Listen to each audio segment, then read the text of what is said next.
Hello everyone, this is me Pooja Aneja. Welcome to my channel easy तो है मैं। आज हम करने वाले हैं चैप्टर 3 यानी linear pair of linear equations in two variable के पिछले पूरे हर साल इवन आपके प्री बोर्ड्स में आए हुए MCQs। तो बिना किसी देरी के let's get started.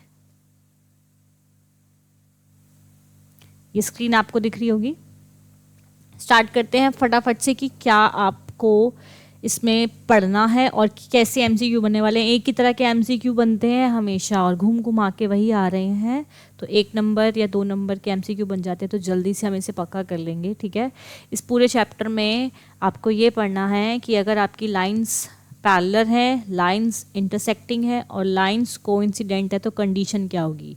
Lines parallel है दो तो A1/A2 is equals to B1/B2 does not equals to C1/C2। अगर ये कंडीशन है तो लाइंस पैरेलल। देन फिर A1/A2 does not equals to, पहली ही हो गई, ध्यान रखना, B1/B2 और आगे मुझे चेक करने की ज़रूरत ही नहीं है, इंटरसेक्टिंग हो गई। और A1/A2 does not even B1/B2 is equals to और इज इक्वल्स टू C1/C2, तीनों बराबर हैं तो लाइंस कोइंसिडेंट हैं। अगर लाइंस पैरेलल है यानी किसी भी एक पॉइंट पे मीट नहीं कर रही तो ये नो सॉल्यूशन देंगी। अगर एक पॉइंट पे मीट कर रही हैं तो 1, और हाँ फिर हम इसको बोलते हैं यूनिक सॉल्यूशन देगी। और अगर लाइन बहुत सारे पॉइंट्स पे हैं तो मैनी देगी, मैनी सॉल्यूशन देगी। और बस इतना ही है। और नो सॉल्यूशन में बस इनकंसिस्टेंट रहेगी, बाकी दोनों केस में कंसिस्टेंट रहेगी।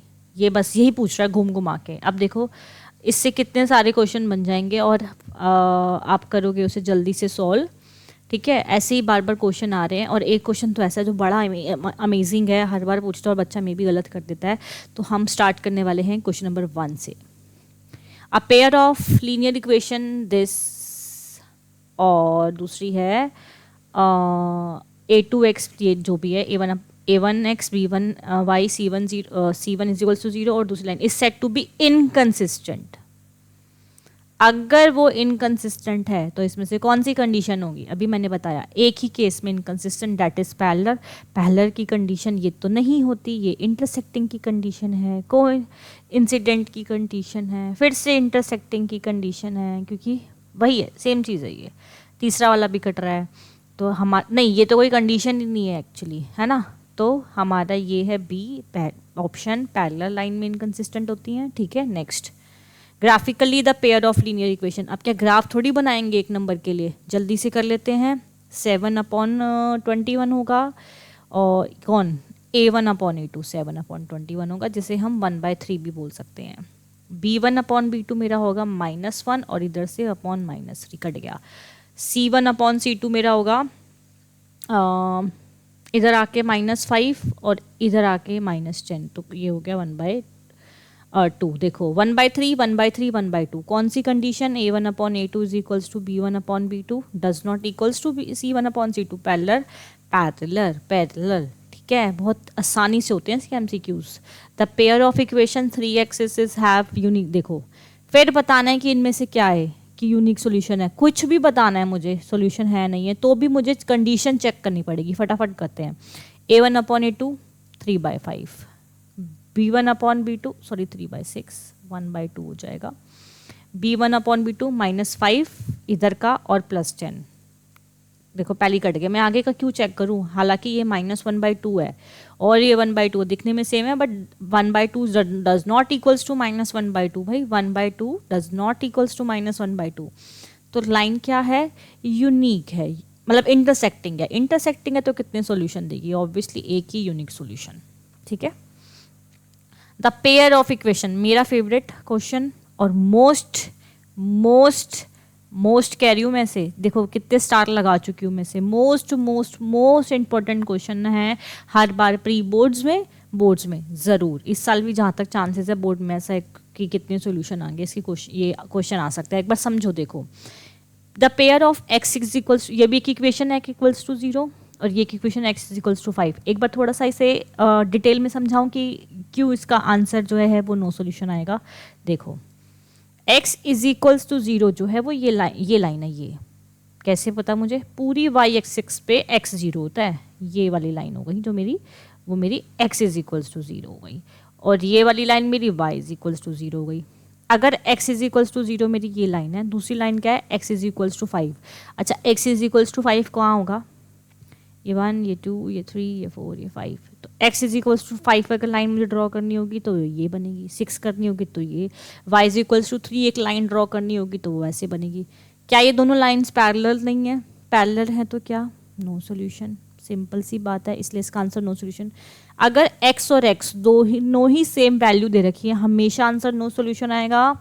x और y दे रखी होंगी तो एक पक्का पॉइंट निकल रहा होगा, और अगर y और y दे रखी होंगी, इसमें y की वैल्यू और y की वैल्यू दे रखी होगी तो भी एक ही पॉइंट, तो भी नो सोल्यूशन रहेगा, कुछ भी कॉमन नहीं होगा, लाइन्स हमेशा पैरेलल होंगी। इसमें पूछ सकता है लाइन्स क्या होंगी? पैरेलल होंगी। ठीक है, next, the pair of equation graphically represent line. देखो आ गई ना वही बात कि एक अगर x और एक y। एक बात बताओ, अभी आप दो लीनियर इक्वेशन सॉल्व करते हो तो x और y की वैल्यू तो निकालते हो हमेशा। तो इसने बोला है कि अगर x -4 है और y -5 है, कंफ्यूज करने के लिए, तो ये कहाँ पे इंटरसेक्ट करी होंगी? सिंपल है, -4, -5 पे इंटरसेक्ट करी होंगी, तब भी तो इनका आंसर -4, -5 आ रहा होगा। कहीं ना कहीं वो ये पॉइंट ही तो होगा, -4, -5, इंटरसेक्टिंग एट -4, -5, ये वाला। बस घुमा दिया थोड़ा सा।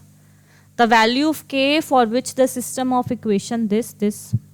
देखो मैं कह रही हूँ ये question one of the most important question है फिर से, क्योंकि ये नहीं कि हम कंडीशन लगाएंगे या हमारा आंसर आ जाएगा। देखो बहुत अच्छा लॉजिक लगेगा इसके पीछे, इस क्वेश्चन के पीछे। कैसे?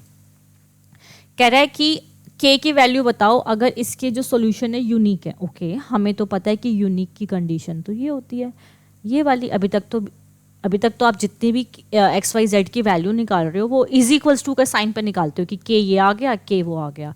अब तो डज नॉट है, कोई बात नहीं। देखो के A1 मेरा जो है वो k है, ठीक है, A2 मेरा जो है वो 2 है, does not equals to. B1 मेरा क्या है? 2, B2 भी मेरा 2 है। अब मुझे बताओ, यहाँ से आ गया k/2 does not equals to 1 और k/2 sorry k does not equals to 2। अब इसका क्या मतलब है कि k की जो वैल्यू है ना, the value of k for which the system equation has unique solution, किस वैल्यू पर यूनिक सॉल्यूशन हो सकता है? इसका आंसर ये है कि पहला ही कट जाए, कि बस k की जगह 2 मत रखो आप। k की जगह यहाँ पे 2 नहीं आना चाहिए, 2 के अलावा कोई भी नंबर रख दोगे, कोई भी, आपकी जो लीनियर इक्वेशंस हैं वो यूनिक सॉल्यूशन देंगी। यानी जब भी मैं A1/A2 does not equals to B1, मतलब B1/B2 निकालूंगी तो वो मेरे कभी भी बराबर नहीं आएंगे, सिर्फ 2 रखने पर बराबर आएंगे। तो यानी कि k की वैल्यू 2 नहीं होनी चाहिए। यूनिक सॉल्यूशन के लिए k की वैल्यू 2 नहीं होनी चाहिए। इसका मतलब क्या है? सारी होनी चाहिए, बस 2 ना हो, इसके अलावा सारा हो, तो ये इसका आंसर होगा। यही था कि k 2 ना होने पर बाकी सारा हो एक्सेप्ट 2। तो आप बोल सकते हो इसको ऐसे ना लिख के, इसमें देखो ऐसे भी ऑप्शन आ सकता है, ऑल रियल नंबर एक्सेप्ट, ऐसे करके एक्सेप्ट 2। ये 2 हो गया, बस 2 नहीं होना चाहिए, बाकी सब चलेगा। ठीक है।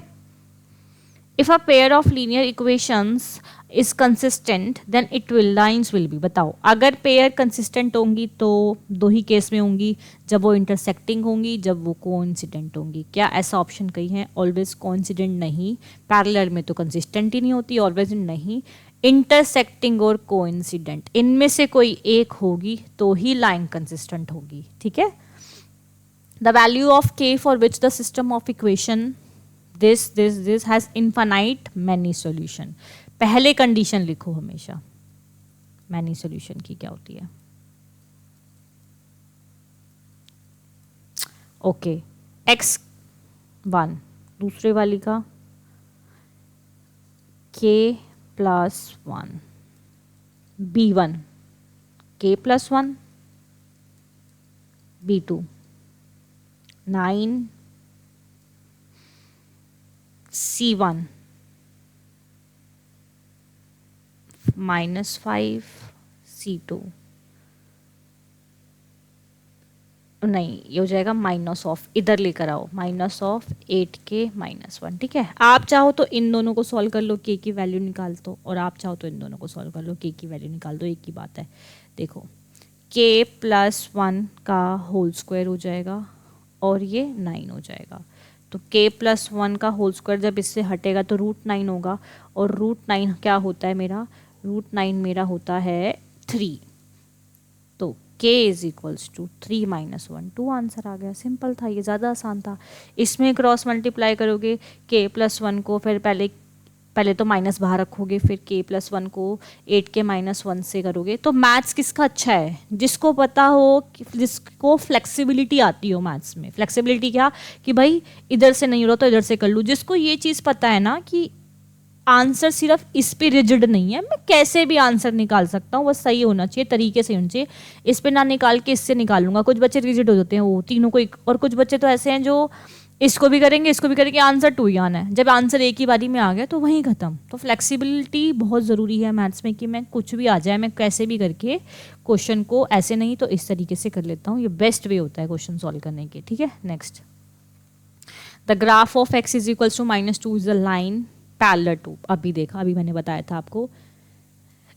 x = -2 कैसे बनेगा, पहले तो मुझे बताओ उसका ग्राफ। बिल्कुल ऐसी लाइंस के भी ग्राफ बनते हैं। x = -2, देखो ये रहा आपको x = -2। किसके पैरेलल है ये, पहले तो उसको हमने डीपली समझा, फिर अब इसको शॉर्ट वे में समझेंगे। ये लाइन क्या है, y के पैरेलल आई है। अब देखो सुनो, जो भी दिया हो, अगर x = दिया हो तो y के पैरेलल होगी हमेशा, और y = दिया हो तो x के पैरेलल होगी। आप फटाफट से भी इसका आंसर लगा सकते हो। ठीक है, हाँ, अगर x a है, y b है, ओके, तो इसका सॉल्यूशन क्या होगा। अरे ये भी कोई बात हुई, तो a और b की वैल्यू क्या होगी। तो बस वो बेसिकली a और b की वैल्यू नहीं पूछ रहा, और x और y की वैल्यू पूछ रहा, और मैं तो अपना फेवरेट सॉल्यूशन मतलब मेथड लगाऊंगी, विच इज़ क्या, एलिमिनेशन मुझे बहुत पसंद है। तो मैं 2 से मल्टीप्लाई कर देती हूँ ऊपर वाले को, ताकि मैं काट सकूँ, और ये मेरा 10 बन जाएगा। माइनस, अब प्लस, और माइनस कैंसिल आउट हो गया, और 5y हो गया, है ना। 5y = 6, y = मेरे को 6/5 कहीं आते हुए दिख रहा है क्या ऑप्शन में। हाँ भाई, ये की ऑप्शन है, मैं दूसरा क्यों निकाल के टाइम वेस्ट करूँ जब मेरा x से आंसर आ गया। तो यही मेरा आंसर, अगर y मेरा 6/5 है तो b मेरा 6/5 होगा, तो a मेरा ऑटोमेटिकली, चलो निकाल देती हूँ आपके लिए, पर आंसर यही है। 2x + 2y ऑफ 6/5 = कितना था, 10 था। Okay, 2x + 6 × 12/5 = 10। तो कितना, यहाँ पे लिख रही हूँ 2x = 10 - 12/5 कितना होता है। एलसीएम लेने पर कितना आएगा ये आपका आ जाएगा 5 ही एलसीएम आएगा, ऊपर आएगा 50 - 12/5 सॉरी, और इस वाले का जो आएगा वो 2 आ जाएगा। तो x की वैल्यू आ जाएगी, देखो 12 - 15 - 12 होता है 38/5, और इसके साथ जो 2 चल रहा था वो उसने इसको 19 पे काटा होगा पक्का, तभी तो उसका आंसर 19/5 है। Equation of a pair of dependent linear, one pair of equation of a dependent का क्या मतलब है यहाँ पे, डिपेंडेंट भी यही होती है कोइंसिडेंट, एक दूसरे पे डिपेंडेंट होती है ना, पूरी कोइंसिडेंट लाइन होती है ये, इसका दूसरा नाम डिपेंडेंट है, एंटी है वो। ठीक है, एक इक्वेशन दे रखी है कोइंसिडेंट लाइनें की, ये दूसरी क्या होगी आप मुझे बताओ। अगर आपको एक इक्वेशन 2x + 5y दे रखी है, -3 = 0, ऐसे ठीक कर ली, तो दूसरी ऐसे होनी चाहिए ना कि इन ये तीनों बराबर हो जाए, यानी 2, मान लो अब हम ऑप्शन से चेक करते हैं, 2 से 2 कटेगा 1 आएगा, 5 से 5 कटेगा 1 आएगा, बट -3 से 6 कटेगा 1/2 आएगा, ये नहीं हो सकती। 2 से 3 पूरा 2/3 होगा, और वो 5/5, ये नहीं हो सकता। 2/10 करूँगी तो 1/2 आएगा, 5/25 करूँगी वो भी माइनस का, तो -1/2 आएगा, यहीं ख़त्म होगी कहानी लास्ट। 2/10 करूँगी तो 1/5 आएगा, 5/25 करूँगी तो 1/5 आएगा, और ये उधर ले जाके -15 बन जाएगा, तो -3/15 करूँगी तो 1/5, बिल्कुल यही बनेगी डी ऑप्शन। ऐसे चेक करते हैं कि कैसे कैसे हमारा तीनों इक्वल होने चाहिए, तो ऐसी कौन सी लाइन मैं चूज़ करूँ कि मेरे तीनों इक्वल हो जाएं। ठीक है, तो डिपेंडेंट लाइंस के लिए हमने करे हैं आज MCQ चैप्टर 3 के। इसमें से एक क्वेश्चन 100% आपके बोर्ड्स एंड प्री बोर्ड्स में आएगा, फाइंड द वैल्यू ऑफ के और वट एवर लाइन्स क्या हैं, ठीक है। तो इस वीडियो को जल्दी से अपने फ्रेंड्स को शेयर कर दो, वीडियो को लाइक और सब्सक्राइब कर देना, और जिसने अभी तक पढ़ाई स्टार्ट नहीं किया उसे इस वीडियो ज़रूर भेज देना। तब तक के लिए टाटा, गुड बाय।